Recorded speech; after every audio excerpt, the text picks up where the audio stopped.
Hello everyone. बड़े भैया में आपका फिर से स्वागत है। हमारी घटना चक्र की जो सीरीज चल रही है करंट अफेयर्स के लिए, बुलसाई सीरीज, उसका आज ये तीसरा वीडियो है। आज में हम लोग टॉपिक जो डिस्कस करेंगे वो होगा इंटरनेशनल अफेयर्स। इंटरनेशनल अफेयर्स का अगर आप घटना चक्र का पोर्शन देखेंगे तो आप पाएंगे वो 35 पेजेस में स्प्रेड है। बट उसको हमने समराइज करके 3 पेजेस के हैंड रिटन नोट्स में उसको केवल इंपॉर्टेंट टॉपिक्स को अलग कर दिया है, और उसको आज हम बहुत शॉर्ट में पढ़ेंगे। और इन्हीं लिमिटेड टॉपिक्स को आपको पढ़ना है, उतने 35 पेजेस को देख के आपको परेशान नहीं होना है। तो आइए शुरू करते हैं। इंटरनेशनल अफेयर्स में पहला सेक्शन है इंटरनेशनल रिलेशंस का।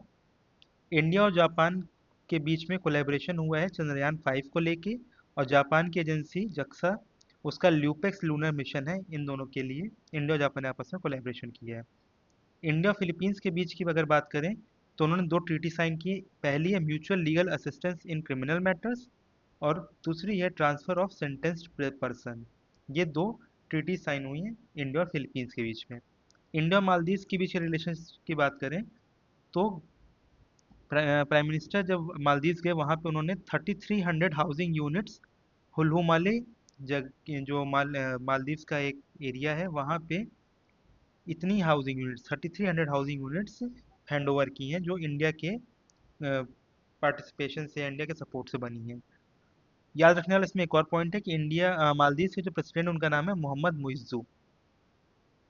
इंडिया और यूके की बात करें तो इंडिया और यूके ने एक नया comprehensive economic trade agreement sign किया है जिसको शॉर्ट में कहते हैं सीईटीए, सेटा, जो अभी रिसेंटली जुलाई 2025 में इन्होंने साइन किया है।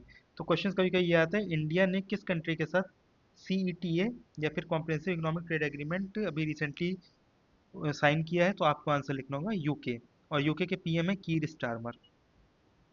इंडिया और नामीबिया के बीच की बात करें तो Namibia has become the first country to sign a licensing agreement to adopt UPI technology.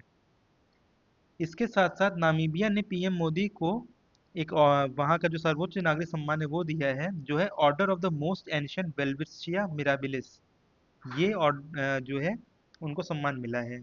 इसके अलावा अगर आपको ध्यान हो तो इंडिया में चीता इंट्रोडक्शन प्रोग्राम हुआ है जो एमपी के कोनो पालपुर नेशनल पार्क में हुआ है, और वहाँ के जो 8 चीता थे वो भी नामीबिया ने इंडिया को गिफ्ट किए हैं। तो नामीबिया के रेस्पेक्ट में ये 3 पॉइंट्स इंपॉर्टेंट है।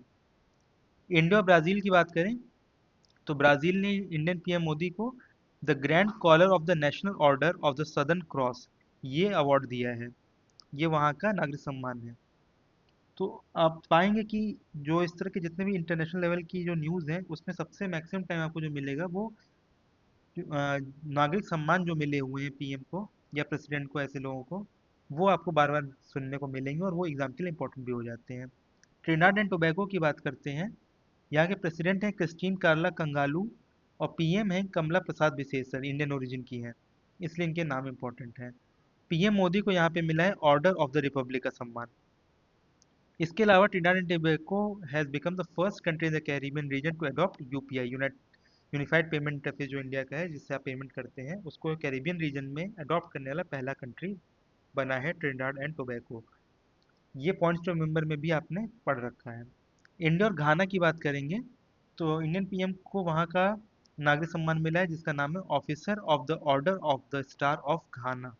तो एग्जाम क्या कर सकते हैं, आपसे पूछ सकते हैं officer of the order of the star, यह नागरिक सम्मान पीएम मोदी को किस देश ने दिया, और फिर आपको 4 ऑप्शन दे सकते हैं यहाँ से गाना हटाकर।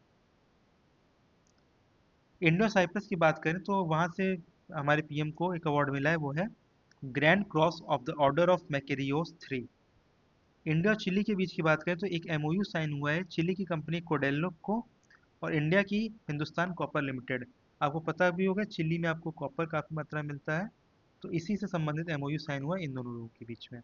इंडो श्रीलंका की बात करें तो इंडिया में एक श्रीलंका में एक रेलवे लाइन बनी है महो उमनतई रेलवे लाइन, जिसको फंड किया है इंडिया ने, और पीएम मोदी को वहाँ पे भी वहाँ का भी नागरिक सम्मान मिला है जिसका नाम है मित्र विभूषण अवार्ड। इंडिया मॉरिशस की बात करें तो इंडिया में Mauritius second largest source of FDI है, और यहाँ से नागरिक सम्मान जो मोदी जी को मिला है वो है grand commander of the order of the star and की of the Indian ocean.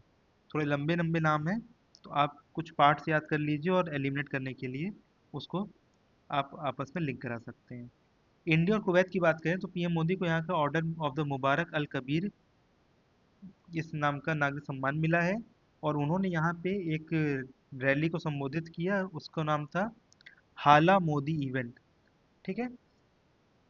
Kuwait ने इसी के साथ ही इंटरनेशनल सोलर अलायंस जो इंडिया ने लॉन्च किया था यूएनएफसीसीसी में, उसको ज्वाइन किया है। इंडिया और नाइजीरिया की बात करें तो पीएम मोदी को नाइजीरिया का सर्वोच्च नागरिक सम्मान grand commander of the order of niger ये मिला है। इंटरनेशनल इवेंट्स की बात करेंगे तो नेपाल का जेंजी मूवमेंट अभी हाल में बहुत ज़्यादा न्यूज़ में था। उसमें से आपके लिए जो इम्पोर्टेंट पॉइंट है वो ये है कि वहाँ की former chief justice Sushila Karki interim PM बनाई गई है। इंडिया नेपाल बॉर्डर डिस्प्यूट की अगर बात करें तो पिथौरागढ़ उत्तराखंड में जो एरिया है वो है लिम्पियादुरा, कालापानी और लिपुलेख। ये जो रीजन है ये इंडिया और नेपाल के बीच बॉर्डर डिस्प्यूट का कारण बना हुआ है।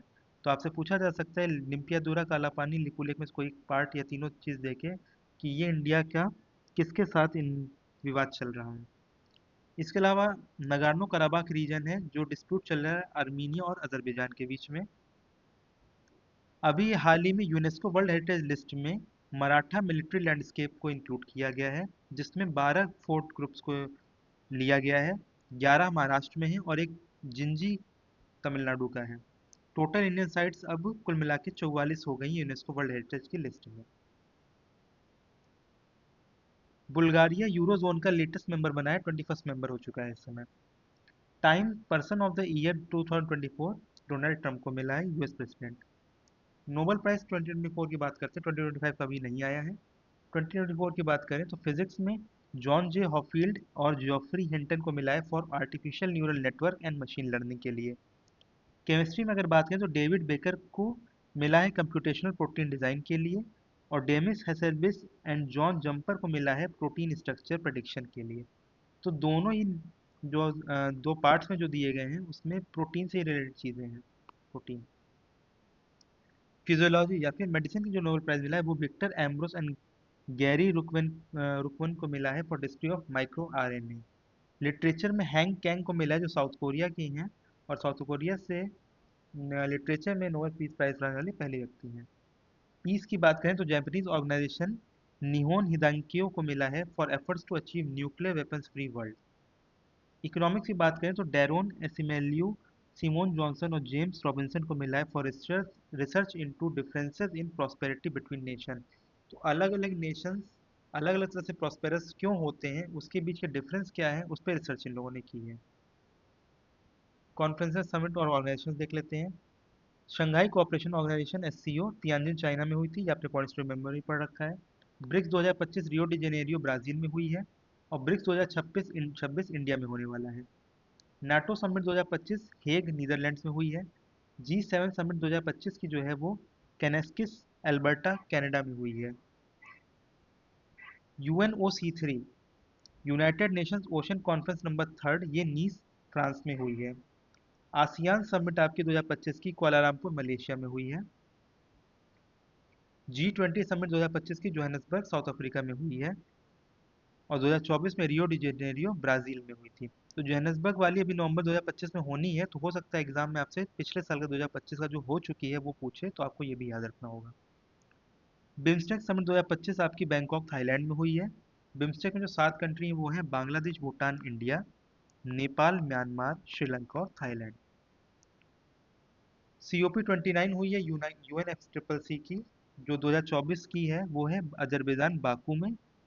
और COP30 जो होनी हुई है वो बेलेम ब्राजील में होनी है 2025 की, जो अभी हुई नहीं है। यह है United Nation framework convention on climate change. ठीक है। इसका COP16 है UNCCD का, United Nation convention to combat desertification. 2024 की दिसंबर की हुई है वो रियाद सऊदी अरेबिया में।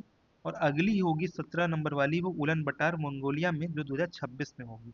तो आने वाली भी पूछ सकते हैं, जो हुई है वो भी पूछ सकते हैं कि 2025 में कोई नहीं है इसमें से। तो आपको दोनों याद रखना होगा। अब जो कुछ नए लोग इलेक्ट हुए हैं इंटरनेशनली और इम्पोर्टेंट एग्जाम के हिसाब से, उनको देख लेते हैं। फ्रांस के नए पीएम बने हैं सेबेस्टियन लेकॉर्ने। गयाना में प्रेसिडेंट बने इरफान अली। साउथ कोरिया में प्रेसिडेंट बने हैं ली जाए म्यूंग। ऑस्ट्रेलिया में पीएम बने हैं एंथोनी अल्बेनीज। पोलैंड में प्रेसिडेंट बने हैं कैरोल नवरोकी। जर्मनी में चांसलर बने हैं फ्रेडरिक मर्ज। कनाडा में पीएम बने हैं मार्क कार्नी। और यूएसए के प्रेसिडेंट बने हैं डोनाल्ड ट्रंप। तो प्रेस यहाँ प्रेसिडेंट्स के लिए और पीएम प्राइम मिनिस्टर के लिए अलग से आपको लिख दिया और ये समराइज कर दिया गया कि 8 इंपॉर्टेंट है। इसमें ये आपको अच्छे से ऑलरेडी याद होगा। कुछ इंटरनेशनल डिजास्टर जो घटना चक्र में कवर किए गए हैं उनका देख लेते हैं। कमचटका एरिया में इसको क्या है, कमचटका पेनिसुला रशिया में है। ट्रॉपिकल स्टॉर्म वुटीप आया है जो साउथ चाइना सी रीजन में आया है। सुपर टाइफून यागी आया है नॉर्थ पैसिफिक रीजन में। और फिलीपींस में इसका नाम एंटेंग रखा गया है। ये बहुत इंपॉर्टेंट नहीं बट चूंकि घटना चक्र में दे रखा है तो इसको बहुत ही शॉर्ट में आपके लिए कवर किया गया है। अब शॉर्ट न्यूज़ जो है उनको देख लेते हैं। गोल्डन कार्ड वीज़ा यूएसए ने लॉन्च किया है और उसके लिए शर्त क्या रखी कि आपको $5 मिलियन का यूएस में इन्वेस्टमेंट करना होगा minimum. WHO world health organisation से अभी कुछ कंट्रीज ने विड्रॉ कर लिया। इससे पहले था यूएसए और दूसरा फिर अर्जेंटीना, इन दोनों ने अपने आप को विड्रॉ कर लिया है। ग्रीन ट्रांजिशन अलायंस इंडिया इस नाम से एक अलायंस बना है जो डेनमार्क ने लॉन्च किया है एट वर्ल्ड गवर्नमेंट समिट में। युग युगीन भारत नेशनल म्यूजियम नई दिल्ली में बन रहा है जो वर्ल्ड का लार्जेस्ट म्यूजियम होगा और इंडिया को में इसको बनाने में हेल्प कर रहा है फ्रांस। तो फ्रांस की मदद से ये वर्ल्ड का लार्जेस्ट म्यूजियम बन रहा है इंडिया में। Civil nuclear memorandum of understanding या फिर एमओयू ये साइन हुई है इंडिया और यूएई के बीच में। तो अभी आपसे क्वेश्चन पूछे जा सकते हैं एग्जाम में कि सिविल न्यूक्लियर एमओयू साइन हुई है इंडिया और किस दूसरे कंट्री में, तो आपको यूएई ध्यान रखना होगा। जापान में 3D printed railway train station बना है जिसका नाम है हत्सुशिमा स्टेशन। यूएनएचआरसी जो है United nation human rights council, इससे यूएस ने एग्जिट कर लिया है अपने आप को। तो रिसेंटली किस कंट्री ने यूएनएचआरसी से अपने आप को बाहर कर लिया, वो यूएस से है। स्विट्जरलैंड ने मोस्ट फेवर्ड नेशन या फिर एमएफएन का दर्जा इंडिया से छीन लिया है। और ऐसा क्यों किया है, क्योंकि सुप्रीम कोर्ट ने नेस्ले के केस में एक रूलिंग दी थी जिसमें बैक डेट से इन पे टैक्स लगाया था। तो स्विट्जरलैंड ने इस चीज़ को देखते हुए एमएफएन का दर्जा इंडिया से वापस ले लिया है। माउंट सेमेरू आपका इंडोनेशिया में है जिसमें वॉल्केनिक इरप्शन हुआ था। ऑस्ट्रेलिया में एक नया अंडर 16 सोशल मीडिया लॉ आया है जिसमें 16 साल से कम के लोगों को सोशल मीडिया यूज़ करने नहीं दिया जाएगा, उसके लिए ऑस्ट्रेलिया एक लॉ लेके आया है। डेनमार्क ने एक नया प्लान लिया है टैक्स प्लान जिसका नाम है मिथियन लाइफ स्टॉक टैक्स प्लान। तो आप जानते हैं जो लाइफ स्टॉक हैं, जानवर हैं, वो क्या करते हैं, मीथेन रिलीज करते हैं। तो उस पे एक टैक्स लगाने का प्लान किया डेनमार्क ने जो 2030 से वो लगाएंगे। कुछ इंपॉर्टेंट रैंकिंग रिपोर्ट्स देख लेते हैं। ग्लोबल हंगर इंडेक्स 2024 का है, उसमें इंडिया की रैंक 105 है। इसमें 4 पैरामीटर देखे जाते हैं, अंडर नरिशमेंट, स्टंटिंग, वेस्टिंग और child mortality. Human development report HDR 2025 आ चुकी है, इसमें इंडिया की रैंक है 130 और इसको लेके कौन आता है, यूएनडीपी। ग्लोबल इनोवेशन इंडेक्स में इंडिया की रैंक है 39 और वीपो लेके आता है। ग्लोबल जेंडर गैप इंडेक्स 2025 का आ गया है, वर्ल्ड इकोनॉमिक फोरम लेके आता है, इसमें इंडिया की रैंक है 131। करप्शन परसेप्शन इंडेक्स 2024 में इंडिया की रैंक है 96, इसको ट्रांसपेरेंसी इंटरनेशनल लेके आती है। क्लाइमेट चेंज परफॉर्मेंस इंडेक्स ये एक ऐसा इंडेक्स है जिसमें इंडिया की रैंक अच्छी है, 10th रैंक पे इंडिया है। और इस इंडेक्स में टॉप 3 रैंक्स को एम्प्टी रखा गया है क्योंकि वहां तक कोई नहीं पहुंच पाया है। वर्ल्ड हैप्पीनेस रिपोर्ट 2025 में इंडिया की रैंक है 118। ग्लोबल लिवेबिलिटी इंडेक्स 2025 में ये जो EIU लेके आती है इकोनॉमिक इंटेलिजेंस यूनिट, इसको टॉप किया कोपेनहेगन डेनमार्क की कैपिटल ने।